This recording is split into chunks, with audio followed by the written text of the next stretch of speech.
Imagine setting a goal with complete confidence. You write it down, you feel motivated, you can already picture the future version of yourself who achieved it. And then, weeks later, that goal is gone, not because you failed loudly, but because you quietly stopped. This happens to almost everyone, and for decades, people blamed it on laziness or lack of willpower. But neuroscience tells a different story. Your brain was never designed to chase distant goals. It was designed to survive the next 5 minutes. Here's where it gets interesting. Deep inside your brain is a reward system built around dopamine. Most people think dopamine is the chemical of pleasure. It isn't. Dopamine is the chemical of prediction. It spikes when your brain expects a reward, not when you actually get one. This is why setting a big goal feels amazing at first. Your brain predicts the future reward, and dopamine floods in immediately. But that chemical high has almost nothing to do with the actual goal. It's a reaction to imagining success, not achieving it. So your brain gets its reward early, before you've done any real work. But something unexpected happens next. Once the imagined reward fades, your brain needs a new reason to keep going.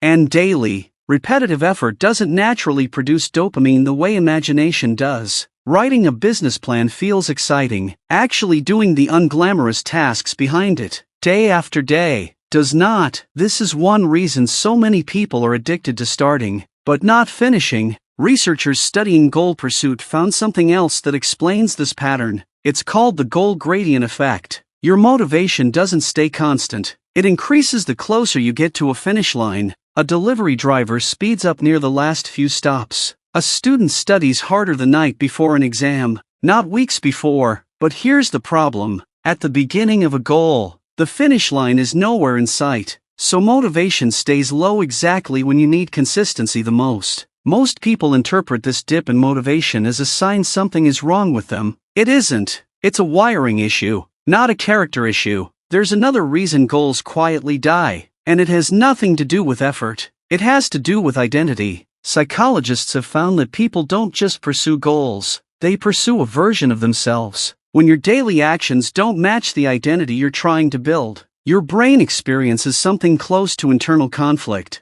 Not loud failure, just friction. A feeling of "this doesn't feel like me yet." So instead of pushing through that discomfort, most people unconsciously avoid it. They get busy, they get distracted, they convince themselves they'll start fresh next week. But the most overlooked reason goals fail might be the simplest one. Most people set goals based on outcomes: lose weight, build a business, get healthier. But the brain doesn't actually know how to chase an outcome. It only knows how to repeat actions it has already turned into pattern. This is where most people get it wrong. They focus entirely on the result, and almost never engineer the environment or the system around the behavior. So when motivation drops, which it always eventually does, there's nothing left holding the goal together. This explains something a lot of people have experienced but never understood: why discipline feels so hard at the beginning, and strangely easier once a habit is already built. It's not because you became a stronger person overnight. It's because the behavior shifted from something requiring willpower to something requiring memory. Once a behavior becomes automatic, your brain stops asking "should I do this?"